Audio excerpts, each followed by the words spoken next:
Oke bro-bro semua, gimana kabar kalian hari ini? Semoga kalian yang di rumah baik-baik saja. Seperti biasa, kali ini malam minggu saya akan menemani kalian dengan konten reaction. Mari kita lihat apa saja yang dilakukan netizen di luar sana dengan segala macam yang tentunya dengan kreativitas dan keunikan masing-masing dari mereka. Mari kita mulai dan let's go. Ketika ngobrol sama orang bukan asli Jawa. Banyak asli Jawa bukan? Bukan sih. Oh, bukan asli Jawa. Di sini kerja jadi? Iya, lagi kerja. Udah berapa tahun kerja di Jawa? Masih belum ada 1 tahun. Oh, belum ada 1 tahun. Banyak tahu nggak bahasa Jawanya istirahat? Nggak tahu. Emang apaan? Bahasa Jawanya istirahat itu kentu. Oh gitu. Nggak gitu Ya, kentu. dong. Jadi kalau mbaknya pamit ke atasan kayak, Pak, Bu, nah izin kentu disik ya. Gitu. Oh iya? Iya. Oke deh, boleh. Apalagi Nanti kalau aku mbaknya cobain kali ya. bisa. Apalagi kalau mbaknya itu ngajak atasannya istirahat gitu kayak, Pak, Bu, tadi udah kentu belum? Kalau belum kita kentu bareng yuk. Soalnya tadi saya juga belum kentu sih. Gitu. Wah, menarik. Aku cobain ya nanti ya. Boleh Mbak sikat kentu ya. Ketika ngobrol sama orang bukan asli Ini biasanya kebiasaan orang yang perantau yang nggak ngerti bahasa daerah di sana dan akhirnya ya emang namanya kawan itu pasti menjerumuskan men. Jadi apapun dari kalian ya ketika kalian merantau jangan terlalu percaya men dengan teman-teman kalian. Ya emang sebagian itu hanya sebuah komedi, cuma ada juga yang emang di prank gitu loh. Jadi emang dilakuin beneran dan akhirnya nggak ngerti artinya. Jadi harus paham nih kalian itu ke daerah mana ya, minimal bahasa-bahasanya yang umum-umum dan familiar itu kan harus paham ya. Jadi biar nggak tersesat di jalan kalian itu. Oke, next. Kayak mula to ana sing kandha. Kayak anakku kabeh dadi uang lah, kowe kerja apa? Ngono kan. Terus tak jawab, gawendeng. Lah aku mbok kira apa ra wong ban es kawan. Apa piye? Aneh men iki. Wis tuwek nyapa to membandingkan kowe delok anakmu neh wi. Dadi uang ya mergo jalur orang dalam. Kayak mula to ana sing kandha. Yang saya highlight adalah ya, kata-kata yang kayaknya lagi marak bro sekarang di daerah Jawa ya. Kawendeng itu lagi populer kata-kata itu. Nggak tahu gimana ya. Kayaknya itu jadi tren sekarang. Cuma buat kalian yang emang lagi dibanding-bandingkan dengan kesuksesan orang lain ya, nggak ada jalan lain buat kalian itu untuk membuktikan dari omongan orang tersebut men. Dia nggak bisa dibeli dengan harga seberapapun ya, omongan tetangga kalian, omongan dari orang tua kalian ataupun di lingkungan kalian itu kalian harus buktikan dengan tindakan yang nyata. Gimana caranya? Ya usaha, nggak ada pilihan lain men. Kalian harus memperbaiki diri kalian dan ya tetap berusaha, biarkan semesta yang menentukan gitu men. Jangan terlalu dipikirin, nanti overthinking kan. Next. Saya itu serah bakal salah iki enek catetan ya. Timber sebungkus. Ini kemarin dia salah. Tahu sak bungkus. Derek langkung, Dek. Derek langkung. Kibur. Bagus ya. Kata-kata itu bang sudah jarang didengar di anak-anak sekarang men. Derek langkung. Apa? Iki, Dek. Nggih, sedap nggih. Monggo, Mas. Pinten, Dek? 15.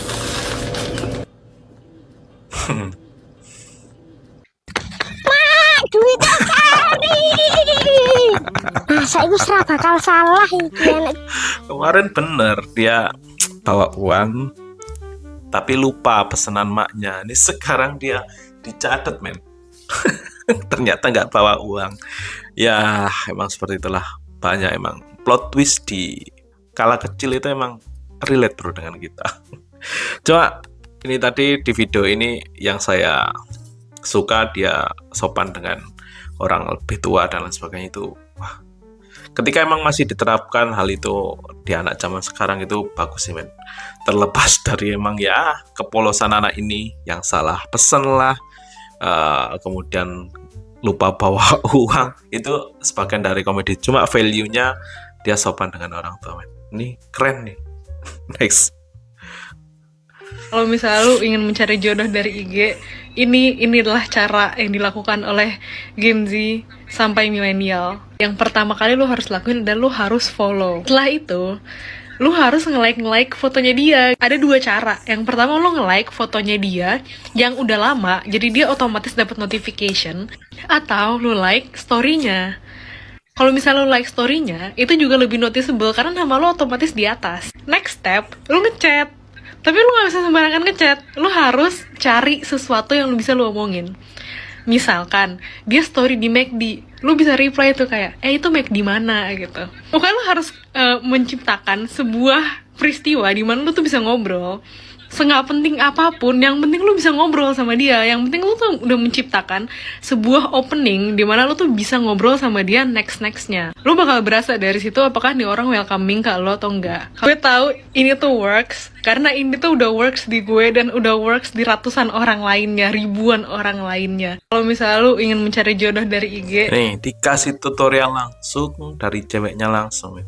Ketika kalian masih nggak punya jodoh, ya kalian keterlaluan.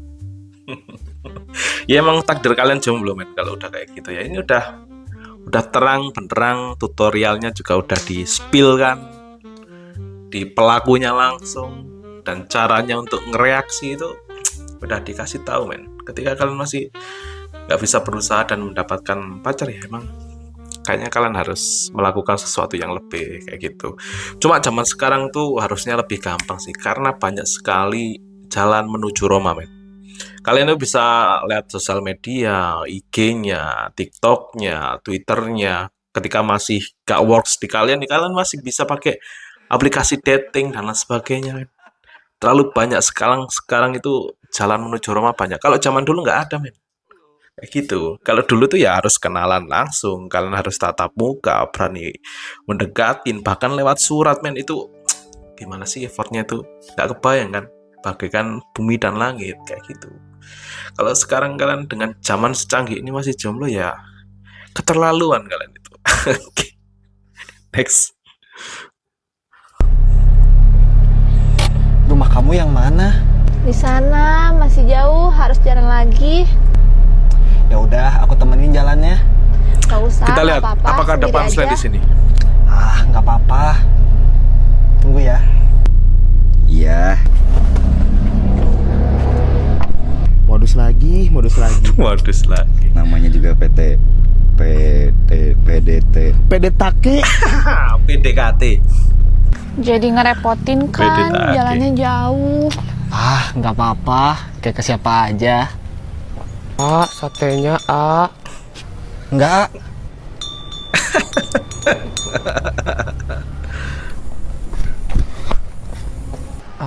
Satenya A. Enggak.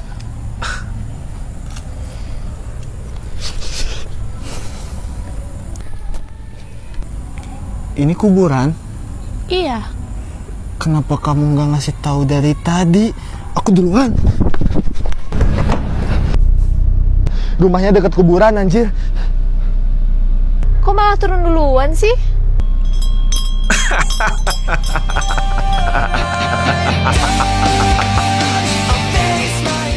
Tolol bangsat. Rumah kamu Ya. yang mana? Itulah Bisa. kisah nyata. Tapi permasalahannya hal serem kenapa selalu didekatkan dengan tukang sate kayak gitu ya. Emang salah apa sih ya pedagang ini ya? Kayaknya dia emang melekat dengan hal-hal yang horor. Itu dari zaman dulu ya, TV masih adanya berapa channel doang gitu yang masih pakai antena yang diputar-putar ya. Hal yang dekat dengan horor yaitu tukang sate. Ya itulah, men, keseruan dari kisah Tuman. Ya nggak tahu ini kisah nyata atau enggak, cuma menghibur sih. Jadi hati-hati buat kalian ya, jangan sampai halusinasi dan akhirnya ya nggak bekerja di kalian, dan hal-hal yang biasa kayak gini tuh nggak fokus kayak gitu bisa terjadi di kalian.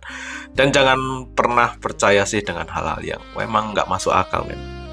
Pikirkan apapun yang ada di logika kalian aja kayak gitu sih. Next.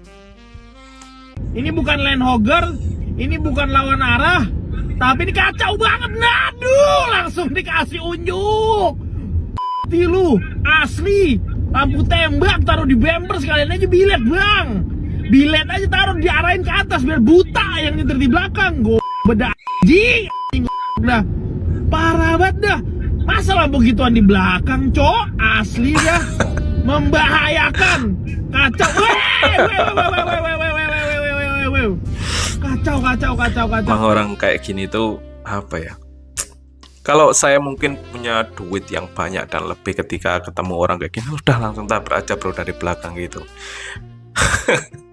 Nggak ada solusi lain biar mereka jerah, karena orang-orang kayak gini tuh tololnya udah nggak masuk akal weh. Kayak gitu, entah karena dia emang buang-buang duit atau kayak gimana gitu ya, sampai lampu yang seperti itu pun dikasih di belakang, dan itu pasti menyusahkan. Bahkan yang di depan pun itu kayaknya masih nyusahin gitu loh, itu ditaruh di belakang men. Orang-orang kayak gini tuh harus dikasih pelajaran kayak gitu. Biasanya ketika dia ada masalah di jalan, dia yang lebih galak men, kayak gitu.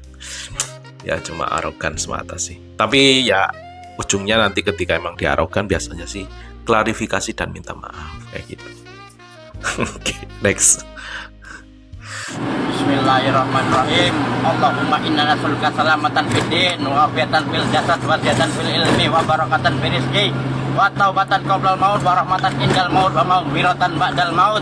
Allahumma hawin ala nabi sakaratil maut wa najatan minan nari wa fa'idal hisab. Rabbana la Bismillahirrahmanirrahim. Kayaknya sih accident ya bro ya. Dari tampilannya itu kayaknya dia habis accident, cuma dia nyari bengkel nggak ada, ya akhirnya dia paksakan dengan kondisi yang ada men. Nggak mungkin kan dia jalanin seperti itu sebagai daily dia harian ya. Aneh banget. Jadi mobilnya itu kayak forklift gitu loh, jadi bannya itu yang di belakang ikut belok men. Nggak mungkin ini hanya accident aja. Jangan terlalu berburuk sangka pada masnya ini. Dia cuma cari bengkel yang dekat nggak ada, dan akhirnya ya memaksakan seperti ini men. Kasihan, kita harus bertut kasihan kayak gitu loh. Jadi bukan hariannya nggak kayak gini. Saya masih positive thinking aja. Next. Oke, nama lu siapa? Biar gua rekam, gua laporin ke manajer lu. Bentar lagi mau Ini musola loh. Iya, bentar lagi asar mau sholat. Bukan tempat istirahat. Ya terus? Musola. Kan ada orang. Oh, nggak boleh sholat, nggak boleh istirahat di musola. Kan ada orang. Ini musola sempit. Oh, nggak boleh istirahat di musola. Kan ada orang sholat, setidaknya ngargain dulu. Lu Islam nggak? Gua tanya. Islam. Ya udah, itu ada orang sholat masih di depannya. Mas, saya tidur apa enggak? Ya udah. Oke, gua mundur nih. Ntar lu gua bawa pengadilan ya. Hah? Lu gua bawa pengadilan. Pengadilan silakan aja, Allah. Iya lah, pasti lah. Gua bawa lu pengadilan. Lu ngusir nih BUMN. Ini BUMN. Rekam aja, rekam. Iya nih. Sok, nah. Udah lihat ya. Iya, sok. Gua bawa lu pengadilan. Tanggung jawab lu semua. Lu larang orang istirahat musola. Siap, ini saya rekam lagi sih. Rekam lagi nah. Siap. Iya, lu ngarang orang istirahat musola. Nah, ayo. Oke. Banyak saksi. Oh iya. Banyak saksi. Lu ngarang orang istirahat musola. Banyak saksi. Ini kan terulang lagi orang-orang tolol kayak gini. Cuma pelajarannya di sini ketika kalian benar, ketika kalian ngerasa emang value dan apa yang kalian bela itu benar men. Jangan takut dengan hal-hal seperti ini. Ini kayaknya mas-mas yang SPBU-nya tadi itu agak-agak takut dengan masnya. Nggak semua orang yang pegang kamera ataupun yang ngerekam itu dia bener, dia tolol anjing kayak gitu. Udah tahu dia musola masih tidur di situ. Untung dia nggak dipindahin tuh sama yang kuasa tuh di luar atau di WC anjing. Kayak gitu loh. Jadi nggak selalu orang yang pegang kamera itu bener kayak gitu. Jadi jangan takut men, ketika kalian punya dasaran yang kuat ya udah, jangan takut dengan statement kalian bro. Kayak itu ya, mungkin emang takut mungkin nanti viral bahkan dia yang salah, cuma harusnya sih teredukasi. Kayaknya ini pastilah yang bener ini masnya bro. Musola kok dibuat tidur gitu loh. Ya nggak boleh lah, meskipun ini SPBU dan lain sebagainya kayak gitu loh.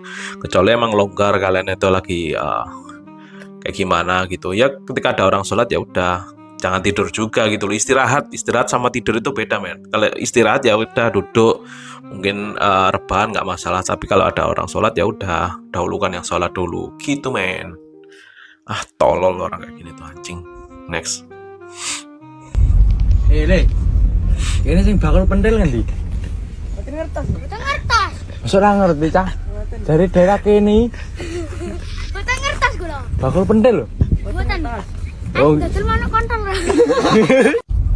Le. Anjing di counter attack langsung sama bocil. Bocil ini emang ya udahlah kayak gitulah emang. Sekali lagi ya foto ya pendidikan dan juga wawasan dan arahan dari orang tua. Meskipun itu lucu, menurut saya sih nggak pantas diucapkan oleh seorang anak gitu. Ya sepatutnya aja lah kayak gitu sih. Harap berhati-hati karena dengan pesatnya era media sosial ya pasti yang diserap oleh anak-anak itu lebih tinggi, dan ketika kita nggak bisa ngontrol apalagi dengan durasi video yang semakin pendek dan mudah di swipe men, ini juga sebagai ancaman sih sebenarnya bagi kaum muda ini. Semoga lebih baik lah. Next. Ya, cok gorengnya suwi ya, Masamu setengah mateng ya, Cok. Mateng gasnya perantai kok tampil. Ayo arene nggo gagre, Cok. Goblok kowe. goreng suwi. Ini enggak suku kene.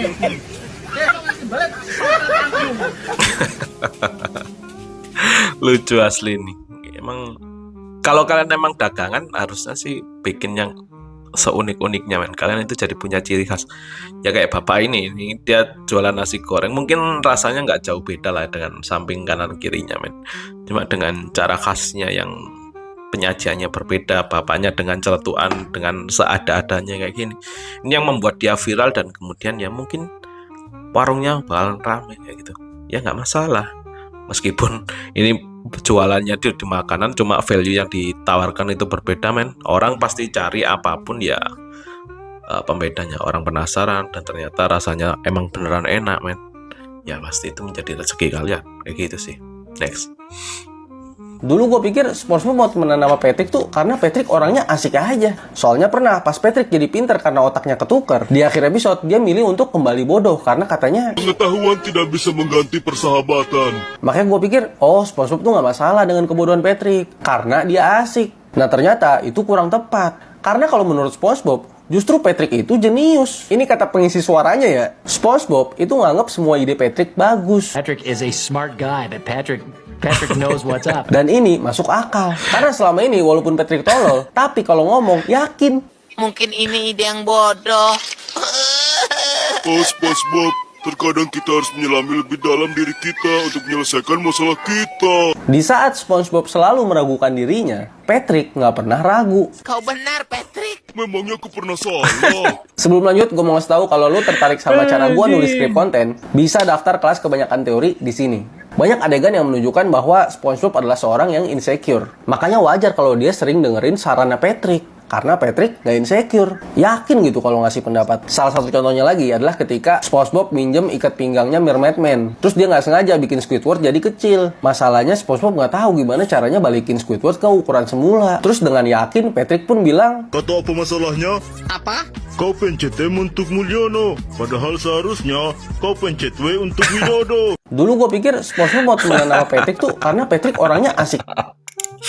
Kenapa arahnya ke sana lagi? Bridgingnya bagus tadi masalah. Ternyata Patrick itu emang genius gitu loh. Ujungnya ke sana lagi anjing. Cuma men, ya emang bener sih. Ketika kalian emang lagi Patrick itu emang terlihat sangat kosong orangnya. Cuma dia mempunyai keyakinan terhadap apa yang dia katakan men. Bahkan seorang SpongeBob pun yang banyak insecure dan juga masih ragu dengan keputusannya, akhirnya ya ikut Patrick gitu loh, karena dia sangat yakin dengan keputusannya men. Ya itulah, jadi diri kalian sendiri dan yakinlah apa yang kalian putuskan, ya jalanin aja men. Karena semuanya ya ketika kalian jalani dengan apapun planning kalian, kalau jalanin dengan keraguan-raguan men, ya akhirnya juga sama aja, nggak bakalan jadi apa-apa. Tapi beda lagi kalau kalian yakinin apa yang kalian lakukan dengan sepenuh hati, jalannya dengan enjoyment, itu mungkin akan jadi sesuatu. Oke, next. Oh, iki penyakit iki. Iki wegule iki. Kon lapun. Kon lapun. Nyeroki wae Pakde. Lho alek niki gales diseroki ta mbok seroki. Dipancing gak oleh mbok seroki iki opo iki? Lah, kula niki napa? Nyerok iku nyeser iku lho. Lho, Iki wae iki. Kulo nyeser. Dah yo mancing. Gak oleh mancing, gak oleh kok seseri lho. Tulisane dilarang mancing lho, Pak De. Kulo nyerok. Dah yo gak oleh nyeser. Iku terus yo iku. Kon mang tak ada nang wonge. Wah, Pak De.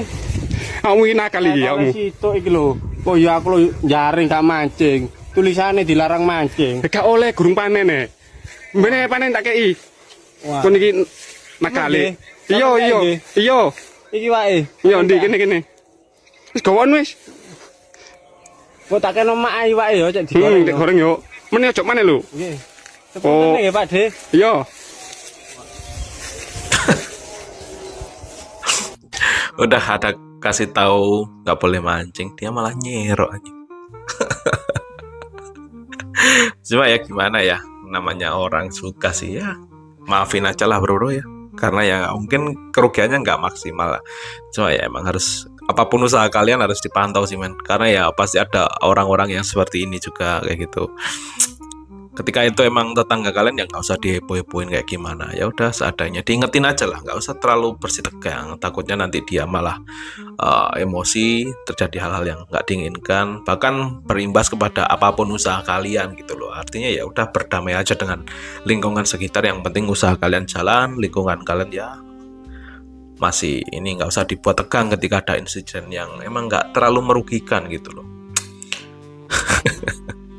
Cuma ya emang masih banyak sih orang-orang tolol. Next. Detik-detik Loli dijemput.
Detik-detik Loli. Masalahnya men, aku nggak ngerti ya ini kayak gimana ya. Memang kayaknya setiap tahun ada episode dan dramanya yang harus diledakkan di tahun itu gitu. Antara ibu dan anak ini. Cuma harusnya sih apa ya, anaknya sih kayaknya emang udah keterlaluan, karena dia ngerasa udah mungkin didukung netizen, karena kayaknya anaknya sekarang lagi didukung netizen dan akhirnya dia berbuat seenaknya. Kayaknya dia udah melanggar ke apa ya, batasan itu gitu lah. Akhirnya dia menjelek-jelekkan ibunya sendiri dan lain sebagainya. Dan yang disesali sih di sini value-nya harusnya sih, apapun kesalahan dari ibu kalian men, yang jelas ibu kalian itu, orang tua kita pasti punya apa ya, rasa empati terhadap anaknya, dan kayak gimana pun anak, ibu itu pasti mikirin kalian men. Gak mungkin gak gitu loh. Kalian udah sekolahin sampai jauh-jauh ke luar negeri dengan biaya yang tentunya gak murah, kalian balik dengan kelakuan dan gak mencerminkan apa yang udah dibuahkan selama ini. Ini juga anak-anak yang gak bisa difikirkan gitu loh. Mungkin ketika Malin Kundang masih ada, dia akan minder melihat dengan cerita orang ini gitu loh. Karena kayaknya dia udah lebih dikutuk jadi batu dulu gitu, daripada si Malin Kundang. Ya, I don't know man. Cuma sih kayaknya emang otak-otak anak sekarang itu apa ya, nggak berpikir jauh dampaknya kayak gimana. Saya yakin dengan apapun keputusan dia yang dilakukan sekarang men, 10 tahun ke depan ketika dia desa, udahlah, pasti dia nyesel dengan apa yang dia lakukan, karena emang tolol gitu. Ngapain gitu loh, aib diumbar-umbar dan akhirnya apalagi bertengkar dengan orang tua. Sebuah hal yang ditololkan. Ketika emang kalian nggak suka ya udah diam, silent, ngilang gitu loh, udah selesai masalah kayak gitu. Tapi renungkan hal itu, kemudian ketika emang ada jalan damai silakan damai aja gitu loh. Gak usah diumbar-umbar ke sana sini, dibutakan dengan cinta yang gak jelas juga. Mengorbankan orang tua itu fix man. Ini keterlaluan sih, menurut saya sih keterlaluan. Oke bro, sekian dari saya. Semoga informasi kali ini bermanfaat buat kalian, dan ketika ada yang menghibur ya udah nikmatin aja. Ketika ada yang bermanfaat ambil buat kalian men. Ketika nggak ada yang bermanfaat ya udah lupain, ini hanya konten reaction buat kalian yang terus mengejar goals kalian. Tetap push semangat kalian bro, tetap push apa yang menjadi impian kalian, karena perjalanan itu kayaknya nggak mudah men. Harus emang butuh effort yang panjang sih ya. Oke bro, sekian dari saya dan ketemu di konten selanjutnya, dan see ya.